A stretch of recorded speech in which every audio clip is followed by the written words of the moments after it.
आणायला लागतच तेवढं. बाजरी आता 2200 झाले. बाजरीचा पत्ता 3000 आले. 5000 आणि त्याच्यात आखा जर धरला तर 1 लाख होऊन जातात आखा घरातला खर्च.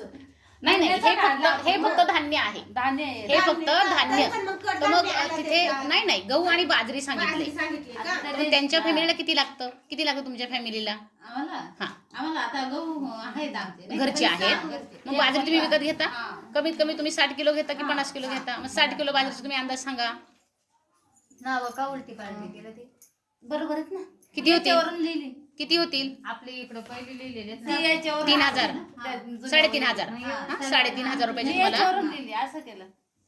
हो 3.5 3 5 6 तुम्हाला 3 जाऊ द्याल काय नाही. रुपये. ते काय खोडलं पण खोडता येईल पण जाऊ दे काय जाते. हा चला. शिक्षण हा आता मुलं शिकतात अजून शाळेत. हो. मग मुलांना शिक्षणाला साधारण किती खर्च होतो? मुलांना होते की 9-10 हजार रुपये होते. मासिक कपडे हे ते. मासिक मासिक मासिक हा. मग आता 400-500 रुपये होते की दोघांना.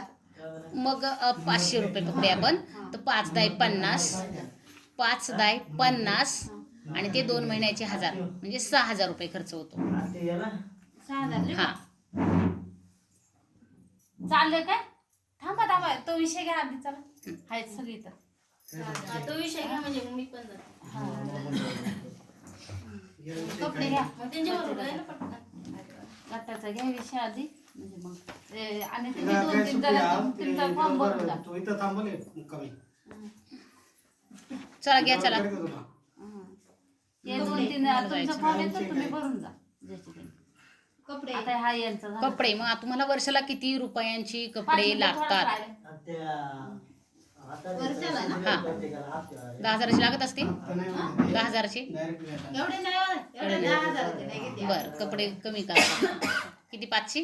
हा 5,000 टाक. समजा तो 5 तारखेला येतात, 5 तारखेला गॅस देणार आहे.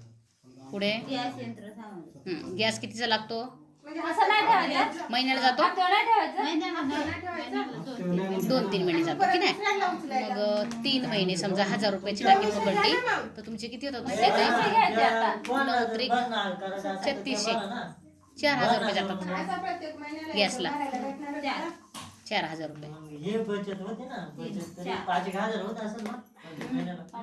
हा विषय राहिला तो विषय घ्या आता. थांबा तो फॉर्म महत्वाचा आहे. होईल ना. सगळ्यात पैसे पोस्टाने जमा करतात थोडे थोडे. आता लोकांना कामं भेटले तरी लोक पैसे जमा करणारच आहे. हा मग कोणी एवढे व्याज नाही द्यायला बसलं? उचला एवढे व्याज झालेत ना तर बाया पैसे उचलत नाही म्हणून पैसे- गटात एवढे पैसे पैसे पोस्ट आले. उचलत नाही. विषय असा आहे. ज्या बाईने का? पैसे व्याज दिलं ती बाई पुढे येते. हा. जे बाया पैसे कंपनी भरतं व्याज पण देतात ते पण व्याज देतात आहे. आणि जे उचलत नाही ते पण उचलत नाही.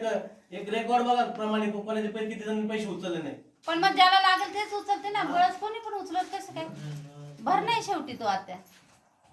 जो पण उचलतो मग त्याला पण आपण- बघा. म्हणजे विषय असा आहे का एकच बाई भरत नाही म्हणून हा विरोध आहे. ती, सविता गोडे आपण पैसे गट- वारंवार पैसे व्याज पण देते आणि गट ती पहिली तीन गोष्ट वर्षाचं व्याज देते. गट हा गरजू महिलांसाठी केलेला आहे. इथे लक्षात गट कशासाठी आहे? गरजू महिलांसाठी गट आहे आणि गरजू महिलाच आपण गटात घेतली आहे. 2 विषय क्लिअर झाले, समजलं. मग जर गरजू महिला गटात घेतलेली आहे तर तिची गरज होणं गरजेचं आहे. आहे, मग तिथपर्यंत क्लिअर झालं.